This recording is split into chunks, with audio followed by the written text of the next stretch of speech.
Hello everyone, we'll be going on a time travel trope storyline today, and giving Gorrath and the rest of the Glorft human sonas.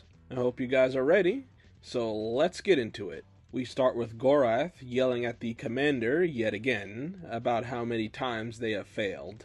But the commander tells him this time they can take a more subtle approach to things.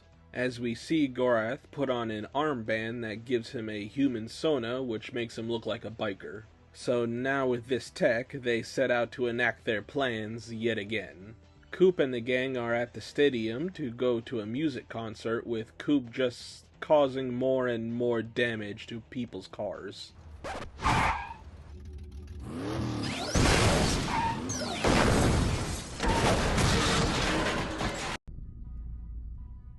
You can't keep getting away with it! My god, man, I can't imagine the insurance prices in this area. Once they get in, we get another appearance of Tiny and Goat, which was a nice thing to see. With Goat getting tossed around by everyone once the music starts. With Jamie and Kiva leaving to go get food for Coop and to get a break from all the music and crowds. But we then finally see the Glorft with one of their bands malfunctioning because a soda spilled on it, which alerts them both of the Glorft presence. At first it looked like they were after Kiva, but we then see that they are after a regular woman. And I have to point out that the gun Gorrath uses has to be a Predator reference, with the 3-dotted sight marker. They stop Gorrath from hurting her, but she runs off, with both parties going to search for her. Kiva eventually finds her, wondering why they are after her, but Gorrath shows up and spells it out for us. They were able to trace Kiva's ancestors back to this woman, I'm guessing through some kind of DNA shenanigans. And they want to kill her, so Kiva is never born, and that would mean Magus was never stolen by her, bringing Gorrath back to his original timeline. Kiva fights him while Jamie goes to protect the girl, and I just love this line delivery by Gorrath while they are fighting. So this is how you conquer worlds now, Gorrath? Attacking an innocent, unarmed girl?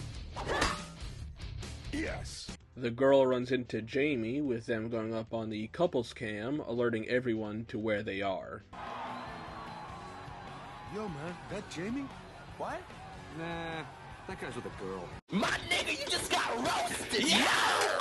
Coop is finally alerted to Gorrath when his true form is revealed on the big screen in the stadium. The Glorft manage to corner them, but Coop comes in with the save and gives his usual speech. Alright, you octopus-faced losers! You crashed my concert, stopped me from getting fake cheese nachos, and try wiping out this poor chick who ain't done nothing to you, just so you can make Kiva not be born and me not get my robot. The Glorft call in their mechs, and we get a mech battle where Coop again causes so much damage to everyone's cars.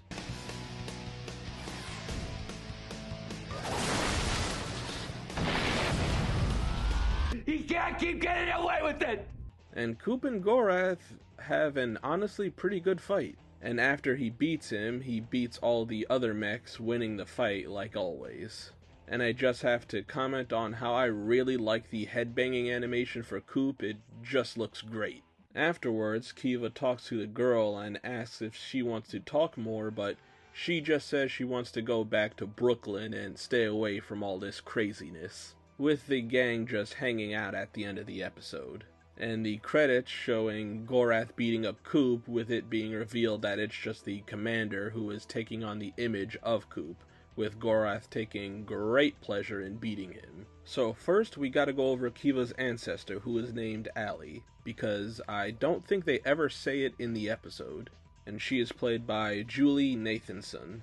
I could imagine Allie had one of the most bizarre days of her life, being hunted down by aliens from the future who are disguised as humans, trying to kill you to erase your future descendant from the timeline, and getting saved by the future descendant with the help of her friends that are from this time, and then finally going through a awesome mech fight to end the night.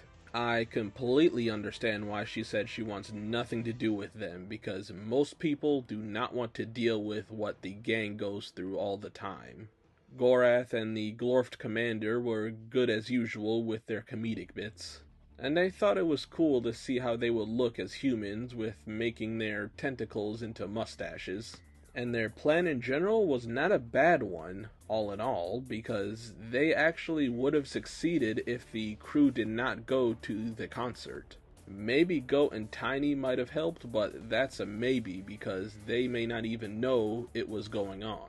And it's always cool to see Tiny again and Goat as usual. And you know, I am trying to remember, but I'm surprised they did not put in any Terminator references in this episode, because this is the episode to do it, since the plot is similar to the first movie. Moving on to our guys, because this is definitely a Kiva-focused episode, showing off her fighting skills as usual, and her experiencing more of the past Earth's culture. I am sure meeting your ancestor was nice as well, and you can kinda see the family resemblance with them both having red hair.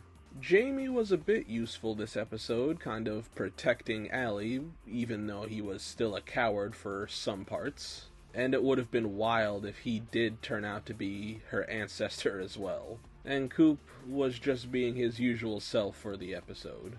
He didn't really know what was going on for half of it, but he locked in, as he always does, and beats the Glorft back while causing a lot of property damage.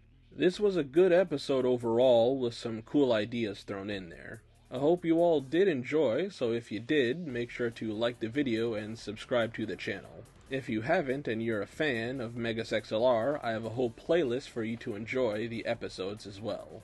With all that done, I will see you guys later. Bye guys.